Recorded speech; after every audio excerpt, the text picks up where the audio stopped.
ছোট পর্দার জনপ্রিয় অভিনেতা জাহের আলভীর স্ত্রী ইকরার রহস্যজনক মৃত্যু ঘিরে উত্তাল সামাজিক যোগাযোগ মাধ্যম। কাঠগড়ায় এখনও দাঁড়িয়ে আছেন অভিনেতা জাহের আলভী।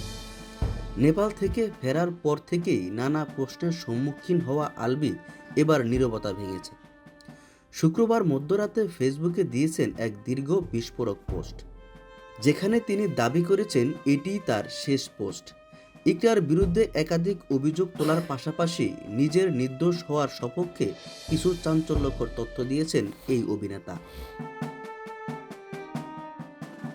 আলভীর দাবি অনুযায়ী তাদের বাসায় সিসিটিভি ক্যামেরার নিয়ন্ত্রণ বা অ্যাক্সেস কখনোই তার কাছে ছিল না, ছিল ইকরার ফোনে। বর্তমানে সেই ফোনটি পুলিশের ফরেনসিক ল্যাবে। আলভী বলেছেন, তিনি যখন নেপালে ছিলেন সেই সময়কার ফুটেজ উদ্ধার করা গেলেই ঘটনার মোড় ঘুরে যাবে। তার অভিযোগ 25 থেকে 27শে ফেব্রুয়ারি এই 3 দিন ইকরার বাসায় তার কিছু বন্ধু ও বান্ধবীদের যাতায়াত ছিল, যেখানে মাদক সেবন ও ঘুমের ওষুধ খাওয়ার মতো ঘটনাও ঘটেছে বলে দাবি করেন আলভী। তিনি স্পষ্টভাবে জানিয়েছেন তার সহকারী এবং ঘটনার সাক্ষী এবং সিসিটিভি ফুটেজ যেন কোনোভাবেই গায়েব করা না হয়। সেজন্য তিনি সাংবাদিক ও প্রশাসনের দৃষ্টি আকর্ষণ করেছেন। সম্পর্কের টানাপোড়েন নিয়ে আলভী তুললেন পাল্টা অভিযোগ। আলভী তুলেছেন পাল্টা অভিযোগ।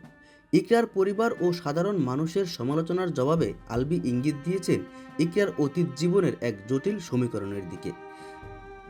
আলভী দাবি করেন, তাকে ডিভোর্স না দিয়েই ইকরা অন্য এক ব্যক্তির সাথে বিবাহ বন্ধনে আবদ্ধ হয়েছিলেন এবং সংসারও করেছিলেন।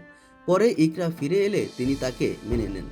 এছাড়াও জাহাঙ্গীরনগর বিশ্ববিদ্যালয়ের জনৈক এক ব্যক্তির সাথে ইকরার সম্পর্কের দিকেও ইঙ্গিত তোলেন আলভী। আলভীর ভাষায়, উপরের মহলের চাপ আর প্রতিশোধ পরায়ণতা তাকে হয়তো থামিয়ে দেবে, কিন্তু সত্য যেন চাপা না থাকে। মৃত্যুর প্রকৃত কারণ জানতে পোস্টমর্টেম রিপোর্টের দিকে তাকিয়ে সবাই।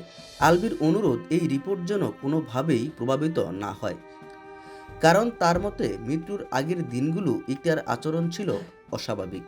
ইকরার ফেসবুক অ্যাকাউন্ট কেন ডিজেবল হলো এবং হোয়াটসঅ্যাপ বা মেসেঞ্জার কোনো তথ্য যেন মুছে না ফেলা হয়, সেই দাবিও জোরালোভাবে তুলেছেন তিনি।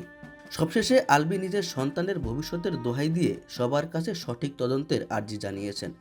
ভালোবাসা, বিচ্ছেদ আর রহস্যের এই জট শেষ পর্যন্ত কোথায় গিয়ে ঠেকে, এখন সেটাই দেখার বিষয়। আইনের প্রতি শ্রদ্ধা রেখে আলভী বলেছেন, দোষী সাব্যস্ত হলে তিনি মাথা পেতে নেবেন যে কোনো শাস্তি। রুবেল রাজ, ডেস্ক রিপোর্ট।